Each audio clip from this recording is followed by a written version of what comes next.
Imaginons un instant une équation toute bête. Une petite action quotidienne tellement insignifiante qu'elle passe complètement inaperçue. Genre, juste boire un verre d'eau en se levant, quoi. Voilà, exactement. Ou peindre l'intérieur d'un camion en blanc. Mathématiquement, s'améliorer d'à peine 1% chaque jour dans un domaine, ça ne rend pas quelqu'un 2 ou 3 fois meilleur à la fin de l'année.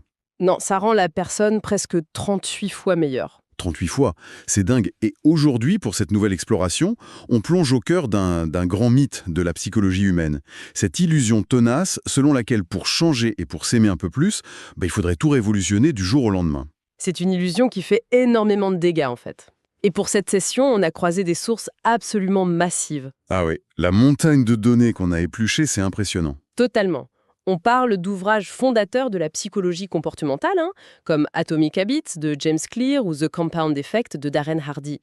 On a aussi analysé les principes scientifiques derrière la méthode japonaise du Kaizen et décortiqué des études en neurosciences sur la boucle des habitudes. Sans oublier des cas cliniques et sportifs fascinants qu'on a trouvés. Le but aujourd'hui, c'est de découvrir comment s'aimer un peu plus chaque jour à travers une liste de 10 idées ultra simples. Des gestes qui ont l'air presque banals, mais qui peuvent littéralement recabler un cerveau. Bon, décortiquons un peu tout ça, parce que, on est d'accord, l'industrie du développement personnel nous vend constamment l'idée de la transformation radicale, non? Ah bah tout le temps. L'épiphanie foudroyante, le stage intensif à l'autre bout du monde, ou la fameuse résolution intenable du 1er janvier. C'est ça. Mais nos sources racontent une toute autre histoire. Elles affirment que le véritable amour de soi, il se cache dans les détails les plus ennuyeux. Et la littérature scientifique est unanime là-dessus, les résolutions spectaculaires échouent dans l'écrasante majorité des cas. La vraie transformation, elle repose sur ce qu'on appelle les gains marginaux. C'est la fameuse règle du 1%, c'est bien ça. Exactement. C'est ce qu'ont analysé les chercheurs de Third Space. Une amélioration de 1% au quotidien produit, grâce à l'effet cumulé, une progression de 3770% sur une année. C'est la mécanique impitoyable des intérêts composés, au final. C'est un peu comme en finance. C'est exactement le même principe, oui. Et pour prouver que c'est pas qu'une théorie sur un tableau noir, James Clear utilise une anecdote qui m'a complètement scotché. L'histoire de Dave Brailsford et de l'équipe britannique de cyclisme. Ah oui, cette histoire est incroyable. Pour resituer un peu, pendant plus d'un siècle, le cyclisme britannique était la risée du monde sportif. Une seule médaille d'or olympique en 110 ans, aucune victoire au Tour de France. Il paraît même que certaines grandes marques de vélos refusaient de leur vendre du matériel. Mais non, Si, de peur que ça détruise leur réputation s'ils les voyaient perdre avec leur vélo. C'était une humiliation absolue. c'est rude. Et du coup, quand Brailsford prend la tête de l'équipe en 2003, il ne met pas en place un programme militaire révolutionnaire, si j'ai bien compris. Pas du tout. Il déconstruit simplement la pratique du cyclisme pour chercher des améliorations de 1% partout. Et quand je dis partout, c'est vraiment partout. Genre quoi, concrètement? Ils ont redessiné les selles pour l'ergonomie, ils ont frotté les pneus avec de l'alcool pour gagner un tout petit peu d'adhérence. Bon, jusque-là, ça ressemble à de l'optimisation sportive assez classique, on va dire. Attends, c'est la suite qui est délirante. Ils ont carrément embauché un chirurgien pour apprendre aux cyclistes comment se laver les mains. Mais attends, ils pensaient vraiment qu'un lavage de main allait leur faire gagner le Tour de France? C'est absurde! Pris isolément, bien sûr que non. Mais l'approche de Brailsford était totalement systémique. L'objectif du chirurgien, c'était d'enseigner une méthode infaillible pour éviter qu'un athlète attrape un rhume avant une course. Ah, malin! Parce qu'un rhume, c'est une baisse de performance, même légère. Exactement, de quelques pourcents. Ils ont aussi testé tous les types de matelas et d'oreillers pour trouver ce qui offrait la meilleure récupération nerveuse, et ils les trimballaient d'hôtel en hôtel. C'est fou! Et cette histoire de peindre le camion de transport en blanc, C'est de la décoration où il y a une vraie logique derrière. c'est purement mécanique. Un intérieur peint en blanc immaculé permet aux mécaniciens de repérer, instantanément, la moindre particule de poussière. Ah ouais? Une poussière qui pourrait s'infiltrer dans la mécanique et faire perdre une fraction de seconde? Tout à fait. Et mis bout à bout, ces centaines de micro-ajustements ont créé un vrai tsunami de performance. 5 ans plus tard, aux Jeux de Pékin, ils ont raflé 60% des médailles d'or. C'est la preuve implacable que le système est roi, en fait. Et si on applique ça à nous-mêmes, à ces fameuses 10 idées, on comprend pourquoi des petits gestes ont un impact démesuré. Prenons la première idée de la liste, boire de l'eau. Au premier abord, c'est trivial. Ouais, mais d'un point de vue neurologique, nos sources indiquent qu'après 8 heures de sommeil, le cerveau est dans un état de déshydratation sévère. Et comme le cerveau est composé à plus de 70% d'eau, Dès que ça baisse de 2%, les synapses ralentissent, la concentration chute et on perd jusqu'à 30% d'efficacité. Donc ce simple verre d'eau au réveil, c'est pas juste un conseil bien-être vu et revu, c'est la réactivation de notre infrastructure cérébrale. Exactement. Et c'est la même mécanique pour la troisième idée de notre liste, marcher un peu à l'extérieur. C'est pas pour brouiller des calories du coup. Non, c'est pour la lumière. En exposant la rétine à la lumière naturelle du matin, on signale à l'hypothalamus qu'il faut stopper la production de mélatonine. Ça réinitialise le rythme circadien. Donc on optimise la machine, exactement comme le cycliste avec son oreiller parfait. D'ailleurs, la 8e idée m'a aussi frappé, le simple fait de sourire. Ah oui, l'hypothèse de la rétroaction faciale. C'est ça, exact. On pourrait croire qu'on sourit parce qu'on est heureux, mais en fait c'est bidirectionnel. Contracter les muscles zygomatiques envoie un signal au tronc cérébral. Le cerveau se dit « Tiens, ces muscles sont contractés, c'est qu'on est en sécurité », et boum, il libère des endorphines. C'est du pur piratage biologique. On utilise le corps pour forcer un état d'esprit, c'est brillant. Mais là, je dois faire l'avocat du diable. Si ces actions sont si minuscules, le plus grand danger n'est-il pas simplement de les oublier? C'est-à-dire, C'est tellement facile à faire que c'est incroyablement facile à ne pas faire. Comment on évite d'abandonner au bout d'une semaine? ce qui est fascinant ici, c'est précisément la façon dont l'évolution a structuré notre cerveau. Quand on tente un nouveau comportement, le cerveau le gère avec le cortex préfrontal. Le centre de commandement de la volonté, c'est ça? Voilà. Et le problème, c'est que cette zone consomme une énergie phénoménale. C'est un peu comme le processeur d'un ordi. Si tu lui demandes de faire tourner un gros logiciel, il surchauffe et la batterie fond. C'est une excellente métaphore. La volonté s'épuise, c'est inévitable.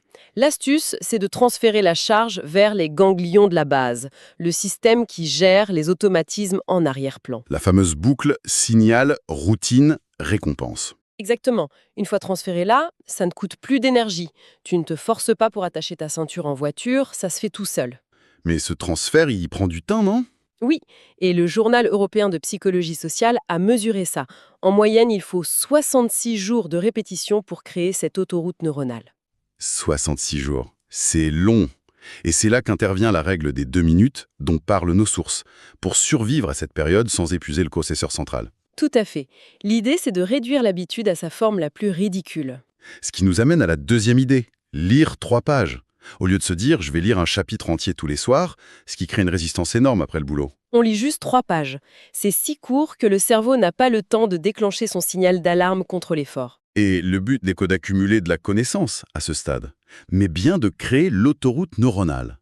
C'est l'essence du Kaizen, l'amélioration par de très petits pas. Ça s'applique aussi parfaitement à la 4e idée, dire merci. Prendre une minute pour noter une chose pour laquelle on est reconnaissant, ça contourne l'amygdale, la zone du stress, on force le cerveau à scanner le positif. Sauf que comprendre la théorie, c'est bien beau en laboratoire. Mais face à de vrais drames ou obstacles physiques, un simple automatisme ne suffit pas à tenir bon. Ah, la confrontation avec le monde réel. Comment on fait alors, Evelyne? On s'appuie sur l'identité. James Clear parle des 3 couches du changement. Les résultats, les processus et au centre, l'identité. Ce qu'on croit profondément sur soi-même. Exactement. La motivation la plus forte, c'est de prouver chaque jour à soi-même qui l'on est en train de devenir. Et c'est là que ça devient vraiment intéressant. On a étudié l'histoire de Chris Nikic et waouh, c'est d'une puissance inouïe. C'est bouleversant, oui. Chris est né avec la trisomie 21. Et avec des défis physiques immenses. Une chirurgie à cœur ouvert, 4 lourdes opérations des oreilles, des problèmes d'équilibre sévères. On partait de très loin. Et pourtant, l'une de ses premières actions a été d'utiliser la 6e idée de notre liste, écrire ses rêves. Sur un tableau blanc, il a noté acheter sa maison, se marier et faire un Ironman. Un Ironman. Faut réaliser, c'est 3,8 km à la nage, 180 vélos et un marathon pour finir. Même pour un pro, c'est terrifiant. S'il s'était concentré sur le résultat, son cerveau aurait paniqué. Mais lui et son père ont appliqué la méthode de 1% par jour. Un tableau de bord visuel suivait chaque micro-action. Une pompe de plus aujourd'hui que la veille, c'était une victoire absolue. L'objectif leur écrasé, mais le système l'a porté. Et le jour de la course, malgré les chutes, les saignements, son identité était forgée. Il a fini la course avant le temps limite. Le premier porteur de trisomie 21 à finir un Ironman. Ça illustre tellement bien la 9e idée, apprendre une chose nouvelle au fil du processus. Et surtout, la 10e idée, la plus puissante neurochimiquement parlant, être fier de soi. Souvent, on voit la fierté comme de l'arrogance, mais scientifiquement, c'est pas du tout ça, n'est-ce pas, Evelyne? Pas du tout. Pour le chercheur B.J. Fogg, célébrer une victoire, ça libère un pic de dopamine. C'est ce qui signale à la mémoire qu'il faut répéter l'action. Sans fierté, l'habitude ne s'imprime pas. Mais même avec de la dopamine, le soir, quand on est épuisé, comment on fait pour que ça continue de fonctionner sans lutter contre soi-même? Si l'on relie cela au contexte plus global, il faut admettre que l'environnement est toujours plus fort que la volonté, la main invisible qui façonne nos choix. Et pour manipuler l'environnement, James Clear propose l'empilement d'habitudes, le habit stacking.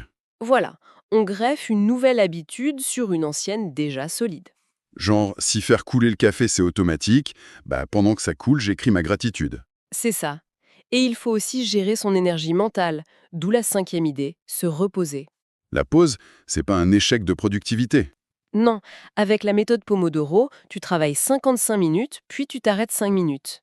Une vraie pause. Tu fermes les yeux, tu t'éloignes des écrans. Ça permet de nettoyer le chaos mental. Et justement, pour le chaos mental, l'environnement sensoriel est clé. Garbage in, garbage out, comme on dit. Ce qui entre détermine ce qui sort. C'est pour ça que la 7e idée, écouter de la musique inspirante au lieu des infos anxiogènes, vitale. On contrôle son environnement pour contrôler son esprit. Et nos auteurs insistent aussi sur le vocabulaire. Arrêtez de dire « je ne peux pas » et dire « je décide de ». On redevient l'architecte de sa vie. Mais attention, il y a une règle d'or pour que ce système survive. Ne jamais rater 2 jours d'affilée. Ah oui, les statistiques là-dessous sont effrayantes. Si on rate un jour, on perd 5% de chance d'ancrer l'habitude. Mais 2 jours de suite, Les risques d'abandon définitif grimpent à 55%. plus de la moitié des chances volatilisées en 48 heures. C'est pour ça que si on est épuisé, il vaut mieux lire une seule ligne et aller dormir, juste pour préserver son identité de lecteur. C'est le secret. Ne jamais casser la chaîne. Alors, au fond, qu'est-ce que tout ça signifie ? S'aimer un peu plus chaque jour, c'est pas un grand élan romantique. C'est une discipline de l'ombre, des petits engagements. Boire de l'eau, marcher, lire, dire merci. Comme le rappelle The Compound Effect avec cette citation d'Aristote, nous sommes ce que nous faisons de manière répétée. Le succès, c'est juste l'accumulation silencieuse de bons choix répétés. C'est beau. Et pour conclure, il y a cette dernière réflexion tirée du chapitre sur l'influence. Notre biologie et notre environnement physique jouent beaucoup, mais l'environnement social est le grand architecte de notre destinée. L'humain est programmé pour imiter sa tribu. Il préfère souvent avoir tort avec le groupe plutôt qu'avoir raison tout seul. Ce qui confirme qu'on est la moyenne des 5 personnes qu'on fréquente le plus. Ça laisse une question troublante pour la fin. Notre entourage nous pousse-t-il à devenir 1% meilleur ou nous maintient-il dans nos vieilles habitudes par peur du changement? C'est le vrai défi derrière chaque micro-habitude, oui. La vraie question qui se pose pour entamer ce processus invisible, c'est finalement par laquelle de ces 10 infimes petites idées allez-vous commencer, dès aujourd'hui?